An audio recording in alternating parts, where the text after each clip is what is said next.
دھندلے جنگل کے کنارے پر واقع ایک زمانے کا شاندار اسیبزادہ گھر کھڑا ہے جو گزرے ہوئے دور کی بوسیدہ یادگار ہے۔ جب تک کسی کو یاد ہو، حویلی سے گریز کیا گیا۔ اس کی شہرت دہشت گردی کی جگہ کے طور پر مشہور تھی۔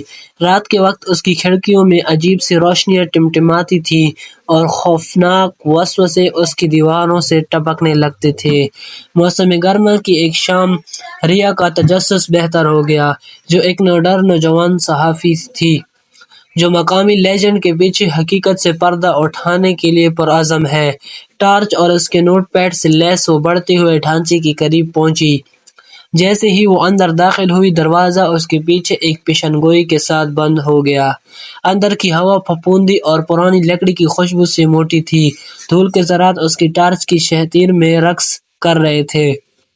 جب ریا عظیم الشان فوائر پر تشریف لے جا رہی تھی، اس کے قدم خاموشی میں گونج رہے تھے۔ وہ یہ جاننے کے لیے پرعزم تھی کہ اس گھر کے آخر مکینوں کے ساتھ کیا ہوا۔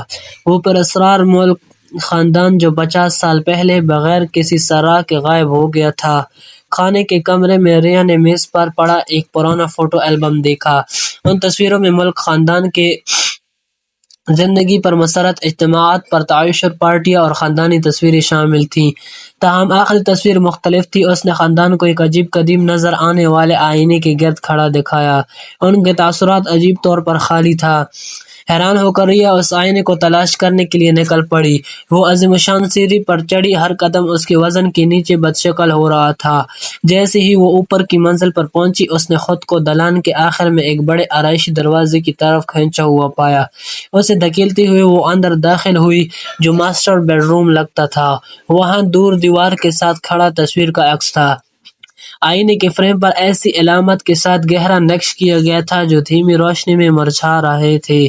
جیسے ہی ریا قریب آئی، اسے اچانک سردی محسوس ہوئی اور کمرے کا درجہ حرارت گر گیا۔ اس کی سانس ہوا میں دھندلی تھی اور اس کی ٹارچ مکمل طور پر باہر جانے سے پہلے ہی ٹمٹماتی تھی، اسے اندھیرے میں چھوڑ دیتی تھی۔ اچانک آئینے کی سطح چمکنے لگی اور ریا نے دھندلی تصویر بنتے دیکھی۔ ملک خاندان نمودار ہوا، ان کے چہرے مایوسی اور دہشت سے بھر گئے۔ وہ آئینے کے اندر پھنسے ہوئے لگ رہے تھے، شیشے پر ٹکرا رہے تھے اور مدد کے لیے خاموش التجا کر رہے تھے۔ حقیقت کا ادراک کرتے ہوئے ریا کو دل کی دھڑک اٹھا۔ آئینہ ایک قید خانہ تھا جس نے ان کی روحوں کو قید کر رکھا تھا۔ ان کو آزاد کرنے کے لیے پرعزم ریا نے بے دلی سے کمرے کی تلاشی لی۔ اسے قریبی شیلف پر ایک خاک آلود پرانی کتاب ملی جو آئینے سے متعلق نوٹوں اور خاکوں سے بھری ہوئی تھی۔ ایسا لگتا تھا کہ ملکوں نے نادانستہ طور پر ایک قدیم لعنت کو چالو کر دیا ہے۔ کتاب میں حجوں کو الٹانے کی ایک رسم تھی، لیکن اس کے لیے خاندان کے ہر فرد سے ایک ذاتی چیز درکار تھی۔ نئے مقصد کے ساتھ ریا نے حویلی میں اشیاء کی تلاش شروع کی۔ اسے نرسری میں ایک لاکٹ، مطالعہ میں ایک رومال، لائبریری میں ایک جیبی گھڑی اور ماسٹر بیڈ روم میں ایک انگوٹھی ملی۔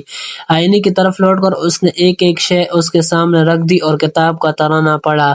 آئینے کی چمک تیز ہونے کے ساتھ ہی کمرہ زور سے لرز اٹھا اور کمرے کو اندھی روشنی سے بھر گیا۔ ریا نے ہوا میں توانائی کی لہر کو محسوس کرتے ہوئے اپنی آنکھوں کو بچا لیا۔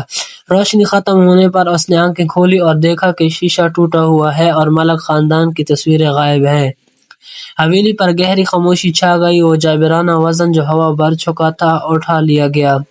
جیسے ہی ریا سامنے کے دروازے کی طرف واپس آئی، اس نے آخری بار اسیبزادہ گھر کی طرف دیکھا۔ دہائیوں میں پہلی بار یہ امن میں لگ رہا تھا۔ ریا رات کے ٹھنڈی ہوا میں ابھری، اس کا دل دریافت کی سنسنی سے دھڑک رہا تھا۔ اس نے حقیقت سے پردہ اٹھایا تھا اور ملک خاندان کی اذیت زدہ روحوں کو آزاد کیا تھا۔ آسیہ زدہ گھر کا افسانہ زندہ رہے گا، لیکن اب یہ چھٹکارا اور اندھیرے میں ہمت کی طاقت کی کہانی ہوگی۔